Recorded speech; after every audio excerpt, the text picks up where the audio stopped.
பலனாக இருக்கும்போதே சாமி எனக்கு இந்த 10 நாளாக ஒன்றுமே பண்ண முடியல, காலெல்லாம் வலிக்கு, நான் என்ன செய்யங்கிறாங்க.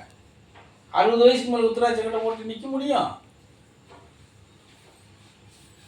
புரியுது நான் சொல்கிறது? இந்த உத்தராட்சி மாலை கலட்டின்னு அது வலி இருக்குதான்னு பார்ப்போம். அப்போது நிரந்தரமாக உத்தராட்ச கொட்டை போடணும்னா எவ்வளவு இருக்கும், எவ்வளவு தாங்கணும்?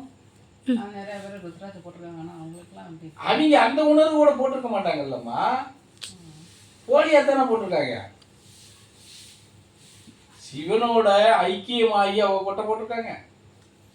அது பேசன் ஆயிருக்கு. இன்னைக்கு எல்லாரும் கொட்டை போட்டுக்கிறாங்க. அது கிடையாது. சிவனோட ஐக்கியமாகிறதுலாம் வேற பாட்டு. அதெல்லாம் வந்து சொல்லிக்கிறலாம். இப்போ திருவாசகம் பாடுறவங்க எல்லாரும் அப்படியே முழுக்க சிவன் ஐக்கியமானவங்களா? எத்தனை போறாம, எத்தனை பொச்சிக்காப்பு, எத்தனை இது வஞ்சம் வச்சுக்கிட்டு தான் வராங்க. திருவாசகம் படித்து அவங்க எல்லாம் நல்லவங்க சிவபக்தர் அர்த்தமா?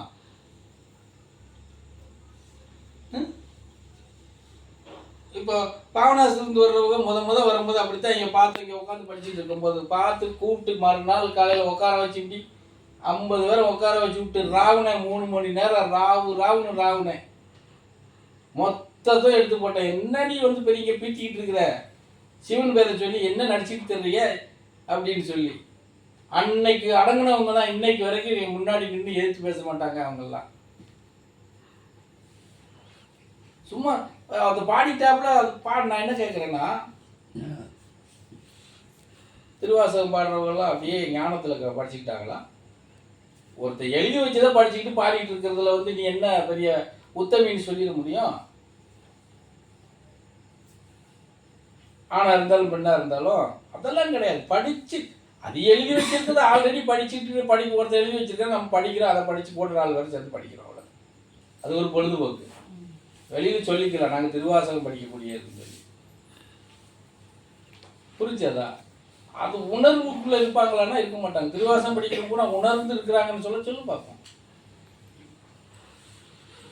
20 பேர் படிக்க வந்திருக்கிறாங்க, 50 பேர் படிக்க வந்திருக்காங்கன்னா அவங்களே 3 குரூப்பாக தான் இருப்பாங்க. அதுக்குள்ளேயே அவங்கள்ட்ட எந்த ஒற்றுமையும் வெளியே தென்படாத அவங்க இருப்பாங்க. அவங்கள எப்படி சிவனுடைய ஐக்கியமானவங்கன்னு சொல்ல முடியும்? சிவனுடைய பாதையில் அவங்க முழுமையாக உணர்ந்து பயணம் பண்ணக்கூடிய இருந்தால் ஏற்றல் தாழ்வு இறக்கம் எதுவுமே இல்லை, சமநிலையில் இருக்கணும். அது பெரியவங்களாக இருந்தாலும் சரி, சின்னவங்களாக இருந்தாலும் சரி, முதியோர்களாக இருந்தாலும் சரி, நடுத்தரமாக இருந்தாலும் சரி, ஆணாக இருந்தாலும் சரி, பெண்ணாக இருந்தாலும் சரி, பணக்காரனாக இருந்தாலும் சரி, இல்லாதவனாக இருந்தாலும் சரி, ஏழையாக இருந்தாலும் சரி, சமநிலை தான் சிவனுக்கு. அந்த நிலைப்பாட்ட பக்குவத்துக்குள்ள எவன் இருக்கானோ அவன் தான் சிவனோட, அவன் சிவனை நேசிக்கிறான்னு அர்த்தம். ஐக்கியமாயிட்டான்னு சொல்ல முடியாது, நேசிக்கிறான். புரிஞ்சதா நான் சொல்றது? அப்படி நிறைய அதுக்குள்ள இருக்கு. சிவனோட சும்மா சொல்லிக்கிட்டு போறதுல நம்ம என்ன வேணாலும் சொல்லிக்கிட்டு போயிடலாம். நடைமுறைப்படுத்துறது தான் எல்லாமே இருக்கு. நான் சிவபக்தர், நான் சிவயோகி, சிவனடியார், இப்படிலாம் நிறைய பேர் வச்சுட்டு சொல்லிட்டு தெரிவாங்க. ஆனால் அந்த தன்மை அவன்கிட்ட இருக்கான்னு பார்த்தோம்னா எதுவுமே இருக்காது. சொல்றவங்கிட்ட எதுவுமே இருக்காது. எல்லாம் இருக்கிறவன் அதை வெளிப்படுத்தவே மாட்டான். எப்படி? சிவனுடைய செயல்பாடு எண்ணங்கள் எல்லாம் அவங்ககிட்ட நிறைஞ்சிருக்குன்னு வச்சுக்கீங்க, அவன் வெளியே நான் ஒரு சிவபக்தன் கூட சொல்ல மாட்டான். அவன் சிவ யோகியா இருந்தாலும் சரி, சிவனடியா இருந்தாலும் சரி, சரியா, சிவ போதகரனா இருந்தாலும் சரி, சிவனே தெரிஞ்சவனு சரணாகதி அடைஞ்சவனா இருந்தது அவன் வெளியே சொல்ல மாட்டான். வெளியே சொல்ல மாட்டான். தானா வெளியே வந்ததுக்கு அப்புறம் தான் மக்கள் தெரிஞ்சுக்கணும். அவன் வந்து நான் இப்படித்தான் வெளியே சொல்ல மாட்டான்.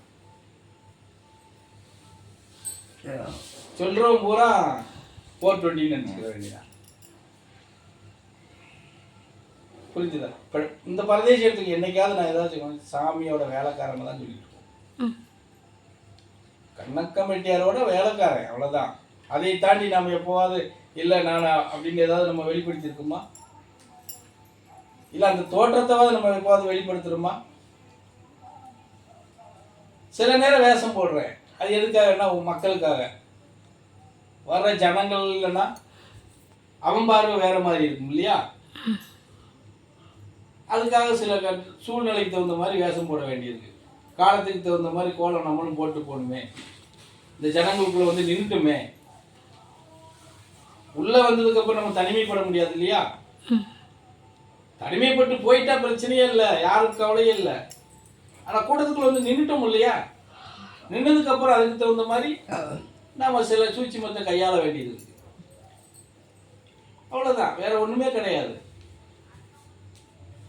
முழுமையாக விஷயங்களை தெரிஞ்சவன், முழுசாக நனைஞ்சவன் எதுவுமே பெருசாக வெளிப்படுத்திக்கிற மாட்டான்.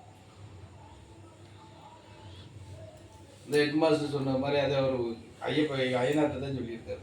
இவ்வளோ விஷயங்களை எழுதி போட்டிருக்கு சாமி, எல்லாம் சாமி தான் அவன் சொல்லி எழுதி போட்டிருக்கு. ஒரு சாதாரண ஆள் கிடையாது ஐயா அப்படின்னு சொன்னாராமா ஐயனார். நாங்கள் எங்கள் யதார்த்தமாக இருக்காரு, சாதாரண ஆள் தான் நாங்கள். அப்படிலாம் நம்ம நினச்சோம், நம்ம காணாமல் போயிடுவோம்யா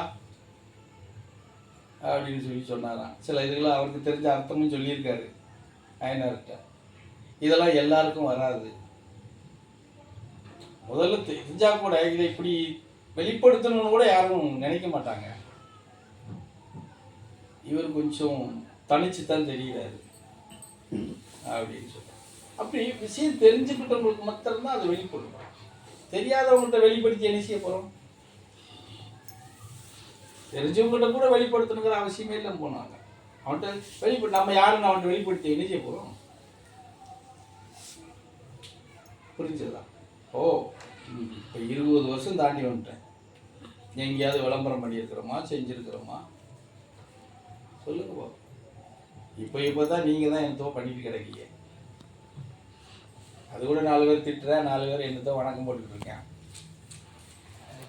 என்ன கேட்டால் நிறையா திட்டினா நல்லது. ஒரு 1000கணக்கான பேர் திட்டினாங்கன்னா நல்லாயிருக்கும்.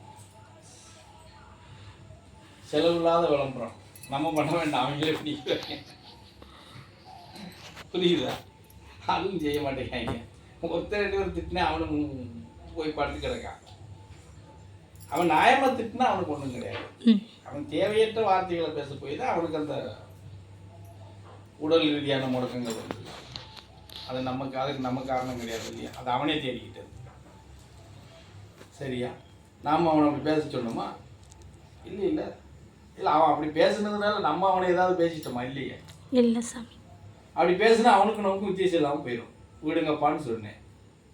அவனுக்கு ஒரு நேரம் வரும், அதை அவன் தெரிஞ்சுக்குவான்னு சொன்னான். இப்போ தெரிஞ்சுட்டு படுத்து கிடக்கான். சரியா? அந்த மாதிரி தான் எல்லாமே. இது தெய்வீக வழிபாட்டில் பல வழிமுறைகள் இருக்குது. நமக்கு ஒவ்வொன்றும் ஒன்று இருக்குது. அதில் ஞான மார்க்கம், ஞான வழிபாட்டில் நம்ம போகிறது வந்து லாஸ்ட்டு. இதுக்கு தாண்டி வேறு எதுவும் கிடையாது. இதுக்கு தாண்டி தெய்வீகத்தை நாடக்கூடிய விஷயம், சித்தாந்தத்தை தாண்டி வேறு எதுலேயுமே நம்ம இல்லை. இதுதான் லாஸ்ட்.